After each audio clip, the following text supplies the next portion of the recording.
What up, guys? Welcome back to my YouTube channel. I'm Matt Wyatt. Now, today is the day Deadpool and Wolverine is officially out in the cinema, and I, for one, had the opportunity to go out and see it on opening day early in advance, and I gotta say that I was very hyped. It became my number one most anticipated film for the rest of the year. We needed another win for Marvel because lately, in the past few years, ever since after Avengers Endgame, they have been very lackluster when it comes to quality. We've only had a few movies that became a big hit, which is Spider-Man No Way Home and Shang-Chi and Guardians of the Galaxy Volume 3, which those were big wins, and I love those movies. But lately we've been getting a lot of mediocre quality of the MCU, especially the Disney Plus shows, and they've been focusing nothing but quantity over quality ever since that Bob Chapek took over at Disney as a CEO, and when Bob Iger stepped away from it. And then now that Bob Iger became back into the power, and now they let Kevin Feige get back into the power for the MCU, they have been in the middle of a state of rehabilitation. And Deadpool and Wolverine took them 6 years to do another one ever since Deadpool 2 because of the Fox and Disney rights merger that they had to do, and it took a little bit of a hiatus, and they were wondering, are we still going to do an R-rated third Deadpool movie? And then when they one day announced that they were going to do the third film, they announced that Hugh Jackman was coming back as Wolverine again with Ryan Reynolds in the same film together. And I was like, oh my God, I cannot believe that this is going to be a real thing and that this is actually coming true. Because Hugh Jackman talked many occasions in the interview that ever since he saw the first Deadpool movie, he was like, oh God, I got to be in the movie. We got to have a movie with the two of us together. Because at the time when they did Logan, because Logan was the movie that was going to be the send off of Hugh Jackman's Wolverine, and he was going to hang up the claws.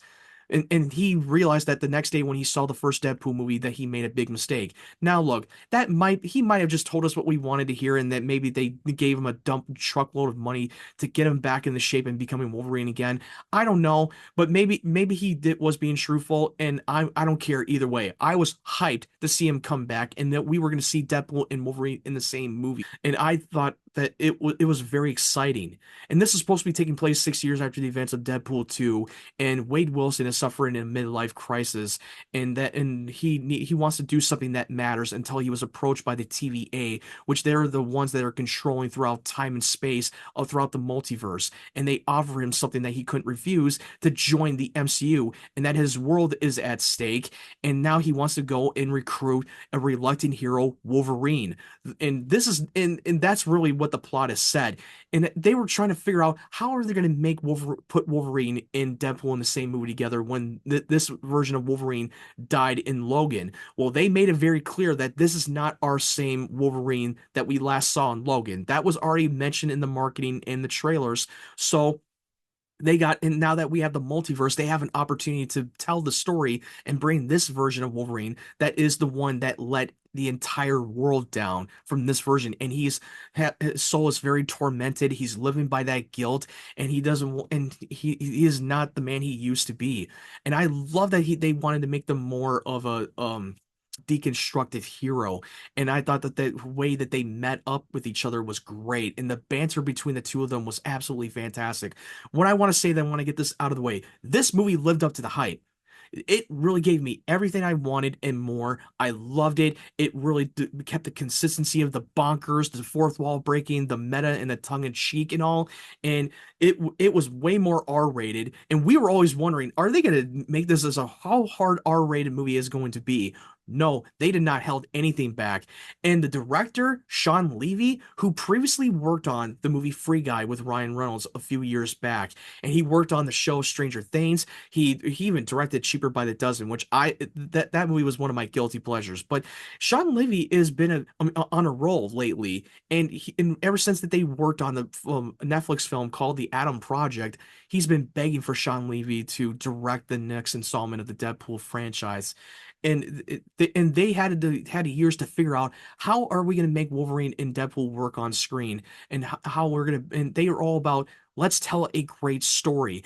And for the TVA, the ones that are monitoring of every space and time throughout the multiverse, the TVA was introduced in the Loki season 1 and 2, but Shawn Levy made it very clear that you don't have to require yourself to watch season 1 and 2 or watch all the MCU movies to know what's going on. Yes, they're gonna poke fun of a lot of shit of the MCU Easter eggs, and yes, he's definitely making fun of a lot of these Disney jokes, and I thought it really delivered. The opening of the film, without giving away too much, and I'm making this very clear, this is a non-spoiler review. I'm not going to ruin anything. I'm not going to tell you every plot point. I'm not going to give away anything. So the opening of the movie really brought a joy smile on my face that I did not expect. It was funny. It was had a lot of laugh out loud moments. The fight and the action was absolutely over the top bonkers in a good way. It was very bloody. They did not held anything back. The music soundtrack definitely served the purpose of the story, and a lot of people are expecting that there's going to be a lot of crazy cameos that are going to show up in the movie, especially the variants of the Marvel characters coming crossing paths into the void of time and space in the Badlands, which that's where Wolverine and Deadpool are ending up. And we see the bonding between the two of them. They have like a very dysfunctional relationship, and it is a buddy road trip movie. And it came up with a vibe of the movie called Planes, Trains, Automobile, where Wolverine is more of the Steve Martin figure and Deadpool is more of the John Candy figure. If you've seen Planes, Trains, Automobile, you'll know what I'm talking about. They had a great on-screen chemistry. They and Hugh Jackman and Ryan Reynolds have been closest friends for so many years because the first time that they ever worked together was X-Men Origins Wolverine. And now seeing this getting a proper Deadpool and Wolverine, the definitive version, was everything I've wanted and more. You could tell how much they had fun on set. Yes, there's gonna be a shit ton of variants of Deadpool that are gonna be coming into the movie that is gonna be bonkers and over the top, and I thought it worked so well. And yes, there is going to be a lot of Marvel cameos with some of the legacy characters, and I'm not going to tell you which one that they appeared. And you're going to wonder, are they just going to be cameos just for the sake of it and they're just going to show up and then leave the next time? No, they served a narrative purpose to the story, kind of like what they did with Spider-Man No Way Home. Now, comparing to Spider-Man No Way Home and Deadpool and Wolverine, I still consider No Way Home as a better film, but I still think that this movie is fantastic from beginning to end. Sure, there's some things that I wish they could have done differently, and some of the jokes can dial down a little bit more, but who cares? You're stepping into the world with Deadpool's world, where there's going to be a full-blown comedy and full-blown of meta and self-awareness. And yeah, the fourth wall breaking is going to be nonstop, and there's going to be a lot of jokes in it, but it definitely delivered a great heart and it added weight to the story. And I loved Wolverine's a little bit of the backstory and how much he is so tormented by the guilt that he had to carry on. And Cassandra Nova, who's playing the main villain of the film, she was very ruthless. She's supposed to be the twin sister of Charles Xavier in the comics. And for those of you who are comic book nerds, I was told by my brother who read those comics of Cassandra Nova, yeah, she's pretty much close to the source material of who Cassandra Nova was in the comics. And I have not read the comics. I was always told by my brother who have read them. So yeah, she was definitely a ruthless villain, and she shows no remorse. But she was fantastic. Now, some people may consider as a spoiler from the third trailer that a character got revealed. And I said this before in my Twitter post before I saw the film, that the reveal that you saw is just the tip of the iceberg, and I don't think it's going to give away any of the plot point. But be warned, if you don't want to know anything, then just jump off of this video right now and come back later after you're done watching the movie. But this is going to be a one character to reveal that was in the third trailer. They revealed Daphne Keene as X-23, as Laura from the movie, from the character from the movie Logan, that is brought into this film. And the screen time she had with Wolverine was absolutely beautiful. And this is not given away. It's in the public domain, so I don't care. I think that reveal really paid off. She definitely served a narrative purpose to the story. And overall, this is definitely one of the best films I've seen all year, and it's definitely worth the experiential event. It really paid off. The audience had a great time. I had a great time. Shawn Levy did it justice. They did Wolverine justice. They did Deadpool justice. They gave us everything that we have ever wanted to see in a comic book movie. And I've never felt so much joy and entertained since Avengers Endgame and Spider-Man No Way Home. I mean, God, this is a big win. I definitely believe that Marvel is back and they can give us a better direction of the MCU. Hopefully soon, because we're supposed to get an announcement for these Marvel announcements at Comic-Con this weekend. And I'm excited to see this movie again this Sunday. And yes, this is a love letter to the Fox's Marvel film. This is not a love letter to the MCU. This is leaning more towards the Fox's Marvel movies. And it really paid respects to some of the legacy characters that you see in the movie that didn't feel like a useless cameo. There's a lot of great laugh out loud moments that you're going to start dying. And stay for the post-credit scenes. Stay through all the way through the end. You're going to see a great love letter. And also at the very end of the credits, you're going to be dying and laughing your ass off the way that they showed in the second post-credit scene. Overall, this is definitely one of the best films I've seen all year. I'm going to give, for as of right now, my ratings can change the next day the more I watch this film, but as my first viewing experience, I'm going to give this movie a 9.5 out of 10.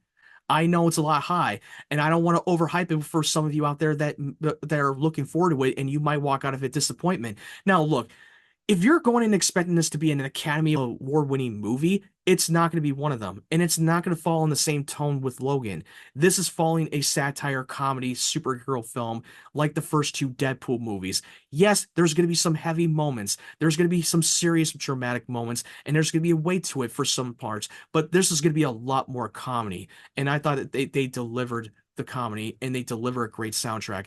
Now, what did you think of Deadpool and Wolverine? For those of you who have seen it, let me know your thoughts in the comment section below. And please, for the love of God, do not spoil the movie in the comment section.